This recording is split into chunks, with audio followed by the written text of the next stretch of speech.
Okay, I would say, so we're standing kind of in one of the main valleys on the property. There is up over there above the milk barn, there is another pond, and there's two more swale systems. And that catches the water on one of the highest points of the property. And that was one of the first areas I directed my attention to, because by doing that, I was able to get control of where the water flows. Before that, it was just kind of sheeting willy-nilly everywhere. And it was creating a lot of problems with our pathways, with our annual beds, all of these other things, with the cow lane. And so by getting control of that water that was coming down, concentrating in certain areas and then spreading out over areas that I wanted it spread out, I could then direct it how it moves through the entire farm. So it comes down through 3 swales into the pond, out of the pond, into another settling area that we can scoop out. It has a heavy deposition of silt and leaves and everything that's very rich. And we used to have domestic ducks and they would love that. So we could actually siphon feed that really good nutrient-rich water down to our lower gardens in the early spring to fertigate them. But then when it dries out in the summer, and the settling one does, we can get in there and scoop it out and it builds like 3 to 4 inches of topsoil a year. We can scoop out that super rich nutrient topsoil and bring it out and spread it out on our garden. So it's one of our nutrient gathering ports. So they're like retention ponds, but they're not spring fed. No. It's groundwater. Well, yes and no. So there's a lot of water that comes out of the hillside, right, subsoil. Like it's not a spring per se, but it just went and just soaked everything. Right. So by building the swales, if we had time, we could walk up there, but I'll kind of just talk about it and you can see part of it down here.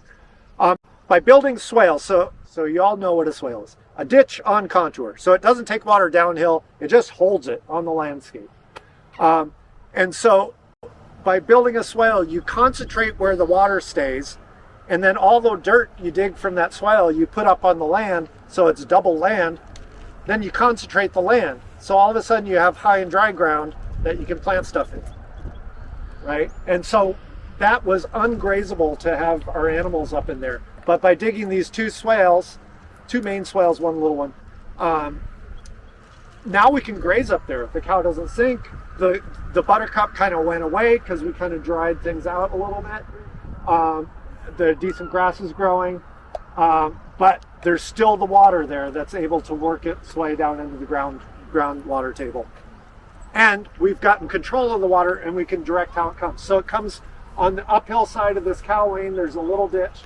It comes all the way to right about here, and then it kind of sheets through here and it goes into this pond. But yeah, this is a newly established treed system up along this fence line. And I just earlier this season coppiced all of these. You can see along the way, these are willow trees.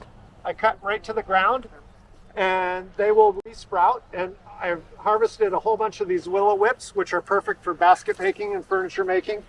But it's a way to fast track the biomass building of the soil. This is a really wet area along here.